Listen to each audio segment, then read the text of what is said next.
Most welcome all of you in this video. आज इस video में हम हाई स्कूल का पोएट्री का पोयम जो 7 है जिसका नाम है द ट्रीज, इसे कंपोज किया गया है पोएटिस एंड्रीन रिच के द्वारा। आज इस वीडियो में इसका जो कंप्लीट सेंट्रल आइडिया है उसको हिंदी एक्सप्लेनेशन के साथ डिटेल हम पढ़ेंगे, तो लास्ट तक इस वीडियो में आप बने रहिएगा। आप स्क्रीन पर देख रहे हैं पोयम का नेम है द ट्रीज और इसका जो सेंट्रल आइडिया है इसमें हम पढ़ेंगे और इसे कंपोज किया गया है एंड्रीन रिच के द्वारा। The poem the trees beautifully shows how trees quietly symbolise hope, strength and renewal. The poem trees, ये जो कविता है ट्रीज नाम से यानी पेड़ नाम से है, ब्यूटीफुली सोज, ये बहुत ही सुंदर तरीके से सोज हमें दिखाती है कि हाउ किस प्रकार से ट्रीज जो पेड़ हैं क्वाइटली बिल्कुल शांति पूर्वक सिंबलाइज, ये हमें क्या कर रहा है, सिंबलाइज कर रहा है, एक प्रतीक माना गया है होप। जो ट्रीज पोयम है इसमें जो ट्रीज है ये एक प्रकार का सिंबल है, प्रतीक है। होप मीन्स आशा का, या कह सकते हैं कि विश्वास का, स्ट्रेंथ मीन्स होता है शक्ति का प्रतीक है, एंड और रिन्यूअल, रिन्यूअल मीन्स होता है पुनः निर्माण का प्रतीक है। एवरी स्प्रिंग, एवरी मीन्स प्रत्येक, स्प्रिंग मीन्स जो बसंत ऋतु है। द ट्रीज, ये जो पेड़ है, ग्रो फ्रेश, ये क्या हो रहा है, ग्रो मीन्स यह विकसित हो रहा है, फ्रेश मीन्स बिल्कुल ताजगी के साथ। ग्रीन लीव्स, ग्रीन मीन्स जो हरी पत्तेदार, लीव्स है अर्थात जो पत्तियां हैं। एवरी स्प्रिंग मीन्स प्रत्येक बसंत ऋतु के समय द ट्रीज ग्रो फ्रेश, जो भी पेड़ पौधे हैं ग्रो फ्रेश मीन्स वो बिल्कुल ताजगी फ्रेशनेस से भरे होते हैं। ग्रीन लीव्स, और उन पर हरी पत्तियां उग जाती हैं। No matter how many times they were cut down और फेस्ड हार्श कंडीशंस, कह रहे नो मैटर, कोई बात नहीं है कि हाउ मेनी टाइम्स यानी कितनी बार, हाउ मेनी टाइम्स मीन्स कितनी बार, देवर कट डाउन यानी ये जो पेड़ हैं नो मैटर है, इनके लिए कोई भी समस्या नहीं है, इनके लिए कोई भी प्रॉब्लम नहीं है कि हाउ मेनी टाइम कितनी बार, देवर कट डाउन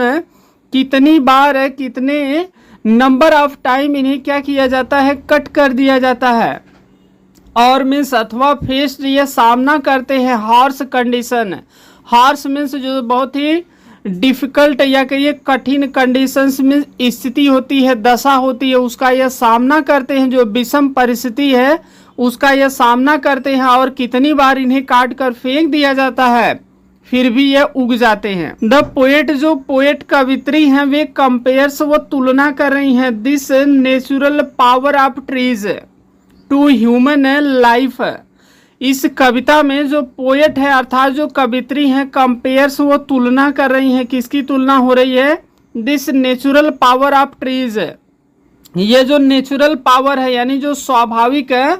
जो प्राकृतिक शक्ति है ऑफ ट्रीज मीन्स पेड़ की, टू ह्यूमन लाइफ मीन्स मनुष्य के जीवन से, मनुष्य के जीवन से। और जो भी ट्रीज जो पेड़ है उनकी जो वास्तविक जो प्राकृतिक क्या है, नेचुरल जो शक्ति है उससे ये कंपेयर कर रही हैं, तुलना कर रही हैं। जस्ट लाइक ट्रीज, जैसे कि पेड़ की तरह से, कह रहे जस्ट लाइक ट्रीज, पेड़ की तरह ही पीपुल फेस प्रॉब्लम्स, जैसे जो पेड़ हैं वे हर प्रकार की विषम परिस्थिति का सामना करते हैं। जैसे ऑड वेदर हुआ, विषम परिस्थिति हुई, या लोग उसको कट कर देते हैं, काट कर फेंक देते हैं, जला देते हैं, नुकसान पहुंचाते हैं, उसी प्रकार से कह रहे हैं कि जस्ट लाइक ट्रीज, पेड़ की तरह पीपल फेस प्रॉब्लम्स, लोग क्या करते हैं, फेस सामना करते हैं प्रॉब्लम्स, जो समस्याएं होती है, डिफिकल्टीज मीन्स जो उनके सामने विपत्ति होती है, जो भी कष्ट या दुख होते हैं।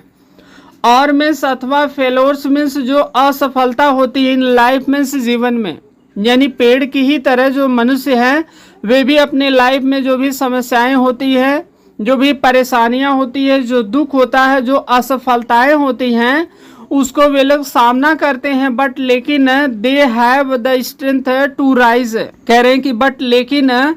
दे हैव, उनके पास है, द स्ट्रेंथ मीन्स शक्ति है, क्षमता है, टू राइज मीन्स उगने की, अगेन मीन्स पुनः है, कह रहे हैं कि लेकिन फिर भी उन्हें काट कर फेंक दिया जाता है, उनको हर तरह से नुकसान पहुंचाया जाता है। लेकिन विषम परिस्थितियां होने के बावजूद भी ये जो पेड़ होते हैं इनके पास इतनी स्ट्रेंथ होती है कि ये फिर से राइज क्या करते हैं, उग जाते हैं। ग्रो मीन्स ये फल फूल जाते हैं, बड़े हो जाते हैं एंड कीप मूविंग फॉरवर्ड, और ये लगातार आगे बढ़ते हैं अपने लाइफ में। यानी हर प्रकार की परेशानियों को झेलने के बावजूद भी ये हमेशा क्या करते हैं,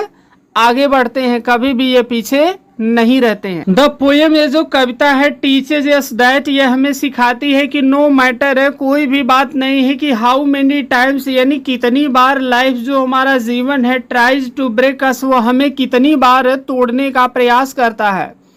ये कविता हमें ये सिखाती है कि हमारा जो लाइफ है, हमारा जो जीवन है, उसमें जो भी परिस्थितियां आती है, जो भी समस्याएं आती है, वो हमें चाहे कितनी बार क्यों न तोड़ने का प्रयास करे, वी शुड ऑलवेज, हमें हमेशा कीप होप, हमें हमेशा क्या करना चाहिए, विश्वास रखना चाहिए, ए लाइफ, जीवित रहने के लिए, एंड और कंटिन्यू, हमें लगातार, ग्रो मीन्स बढ़ना चाहिए, विथ करेज मीन्स साहस के साथ, जस्ट लाइक, ठीक उसी तरह से जैसे कि ट्री, जो पेड़ होते हैं, डू एवरी स्प्रिंग, वह प्रत्येक बसंत ऋतु के समय ऐसा करते हैं। कवित्री यहाँ इस पोएम के माध्यम से हम लोगों को ये सिखाना चाह रही है, स्पेशली अपने रीडर्स को, ह्यूमन बींग्स को ये सिखाना चाह रही है कि जिस तरह से ऑड सीजन में, ऑड जो वेदर होते हैं, जो विषम परिस्थितियां होती है, यानी जब अनुकूल वातावरण नहीं रहता तो ये जो पेड़ पौधे ये पूरी तरह से बेयर हो जाते हैं, अपनी पत्तियों को, लीव्स को नीचे गिरा देते हैं, मनुष्य उसको नुकसान पहुंचाते हैं, लगातार उसे काट देते हैं, जला देते हैं, फेंक देते हैं। लेकिन सभी परिस्थितियों का सामना करके जब भी स्प्रिंग का सीजन आता है तो उन पर हरी पत्तियां उग जाती है, अर्थात ये अपने लाइफ में आगे बढ़ते हैं, ग्रो होते हैं, ये विकसित होते हैं। करें ठीक उसी प्रकार से यह ह्यूमन बीइंग्स के लिए एक अच्छा मैसेज है कि उनके लाइफ में चाहे जो भी ऑड परिस्थितियां क्यों न हो, चाहे जो भी विषम परिस्थितियां क्यों न हो, हमेशा हमें करेज के साथ, धैर्य के साथ, विश्वास और उम्मीद के साथ क्या करना है, आगे बढ़ना है। उसी तरह से जैसे जो पेड़ होते हैं वे स्प्रिंग सीजन में क्या करते हैं, आगे बढ़ते हैं। सिंपल मैसेज, ये जो पोयम है यह हमें मैसेज दे रही है कि ट्रीज नेवर गिव अप, यानी जो पेड़ हैं ये क्या करते हैं, कभी भी हार नहीं मानते हैं, कभी भी ये पीछे नहीं हटते। उसी प्रकार से हमें चाहे जो भी परिस्थितियां हो, परिस्थितियां क्यों आती है, हमें तोड़ने के लिए, ठीक है, हमें असफल करने के लिए, लेकिन हमें कभी भी गिव अप नहीं करना है, कभी भी किसी कार्य को त्यागना या छोड़ना नहीं है। They grow again and again है, कह रहे हैं कि ये जो ट्रीज है, ग्रो मीन्स ये विकसित होते हैं, बड़े होते हैं, grow again and again means होता है बार बार। जितनी बार हम उसे काट छांट करेंगे, जितनी बार हम उसे नुकसान पहुंचाएंगे, हर बार वो क्या करते हैं, ग्रो होते हैं, विकसित होते हैं, बड़े होते हैं। इंस्पायरिंग अस, वे बार बार हमें प्रेरित करते हैं, टू स्टे स्ट्रांग, मजबूत बने रहने के लिए, एंड और होपफुल मीन्स आशावान बने रहने के लिए, इन लाइफ मीन्स जीवन में जितनी बार इसे नुकसान पहुंचाया जाए उतनी बार ये क्या करते हैं, आगे बढ़ते हैं, ये ग्रो होते हैं, फलते फूलते हैं, और ये हर बार हमें क्या करते हैं, प्रेरित करते हैं कि हमें हमेशा स्ट्रांग रहना है, मजबूत रहना है, और हमें अपने लाइफ में हमेशा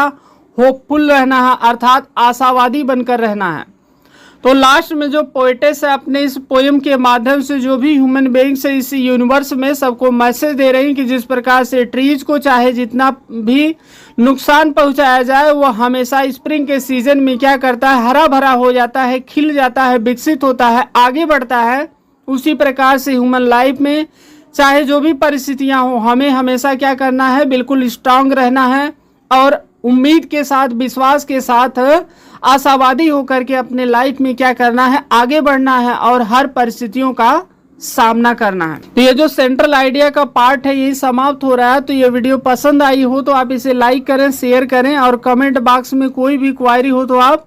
ज़रूर बताएं, और चैनल पर फर्स्ट टाइम आए हो तो आप इसे सब्सक्राइब करके बेल का आइकन प्रेस करके ऑल पर क्लिक ज़रूर करें। Thanks for watching.